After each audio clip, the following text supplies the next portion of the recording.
क्या सिर्फ set practice, question bank रटकर कांस्टेबल या कोई भी एग्जाम निकल सकता है? जय हिंद दोस्तों, स्वागत है आपका आपके अपने चैनल प्रेप डिकॉट विद वंदना पर। अच्छा एक बात बताओ, आप में से कितने लोग ऐसे हैं जो सुबह उठते ही सबसे पहले मार्केट से लाया हुआ कोई प्रैक्टिस सेट या क्वेश्चन बैंक खोलते हैं और धड़ाधड़ उसके आंसर रटना शुरू कर देते हैं? और मैंने यही गलती किया है, तो सच बताना कमेंट में। बिहार में न कांस्टेबल की तैयारी करने वाले हर 10 में से 8 छात्रों की यही कहानी है। उनको लगता है कि बस 40-50 को सेट मार लेंगे, उसके क्वेश्चन आंसर रट लेंगे तो एग्जाम निकल जाएगा। लेकिन आज मैं इस टॉपिक में बताने वाली हूँ, अगर सिर्फ सेट रटने से बिहार पुलिस या कोई भी एग्जाम निकलता है ना, तो आज बिहार के हर घर में एक जॉब होता। जब एग्जाम हॉल में बैठोगे और क्वेश्चन थोड़ा सा भी घूम जाएगा ना, तो सारा रट्टा मारना वहीं धरा का धरा रह जाएगा। फिर वहाँ बैठकर सोचोगे कि अरे ये सवाल कहाँ से आ गया। तो क्या इसका मतलब ये है कि सेट प्रैक्टिस करना ही नहीं चाहिए, या फिर सेट मारने का सही तरीका क्या है? आज के इस वीडियो में हम इसी बात को बिल्कुल आसान भाषा में डिकोड करने वाले हैं कि आखिर गलती कहाँ हो रही है। वीडियो को एकदम लास्ट तक देखना, क्योंकि ये कुछ मिनट आपकी पूरी तैयारी का तरीका बदल देंगे। मिस्टेक नंबर 1, सीधा शॉर्टकट अपनाना। तो फ्रेंड्स, सबसे पहले ये समझते हैं कि सिर्फ सेट रटने से एग्जाम क्यों नहीं निकलता। देखिए, मार्केट में जो प्रैक्टिस सेट मिलते हैं वो ये चेक करने के लिए होते हैं कि आपकी तैयारी कितनी है, न कि तैयारी शुरू करने के लिए। मान लीजिए कि सेट प्रैक्टिस में एक सवाल आया कि भारतीय संविधान का कौन सा अनुच्छेद राष्ट्रपति के चुनाव से संबंधित है। आपने रट लिया कि अनुच्छेद 54, लेकिन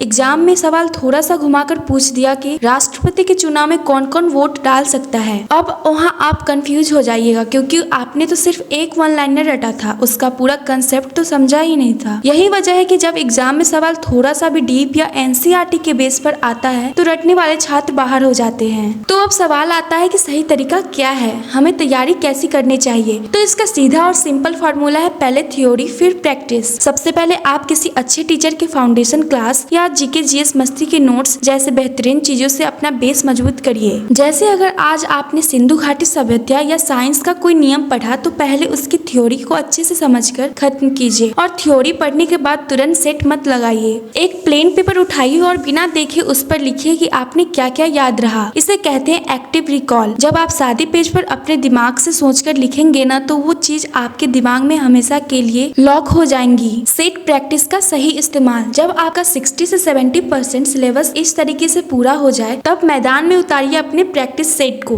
अब जब आप सेट लगाएंगे तो आपका स्कोर 40-50 पर नहीं अटकेगा, बल्कि सीधा 70 या 75 पार जाएगा। और सेट लगाने का भी एक नियम है, सिर्फ नंबर देखकर खुश या उदास नहीं होना है। सेट मारने के बाद देखिए कि कौन सा सवाल गलत हुआ। जो सवाल गलत हुआ उसे अपनी एक गलतियां वाली कॉपी, जिसे मिस्टेक डायरी कहते हैं, और वो डायरी हर स्टूडेंट के पास होना चाहिए। मिस्टेक कॉपी में नोट कीजिए और उस टॉपिक को अपने नोट्स से दोबारा पढ़िए। अगर आप इस तरीके से तैयारी करेंगे तो बिहार पुलिस कांस्टेबल या कोई भी एग्जाम में आपकी एक सीट पक्की होने से कोई नहीं रोक सकता। तो फ्रेंड्स, शॉर्टकट के चक्कर में अपनी मेहनत और समय बर्बाद मत करिए। पहले बेस मजबूत कीजिए और फिर डटकर प्रैक्टिस कीजिए। आप में से कौन कौन आज से इस सही तरीकों को अपनाने वाला है, मुझे कमेंट में जरूर बताना। और हाँ, अगर बिहार पुलिस कांस्टेबल की तैयारी को ऐसी आसान भाषा में और भी टॉपिक पर वीडियो चाहते हो, तो अपने चैनल प्रेप डिकॉट विद वंदना को सब्सक्राइब जरूर कर लेना और अपने दोस्तों के साथ शेयर करना मत भूलना। Thanks for watching.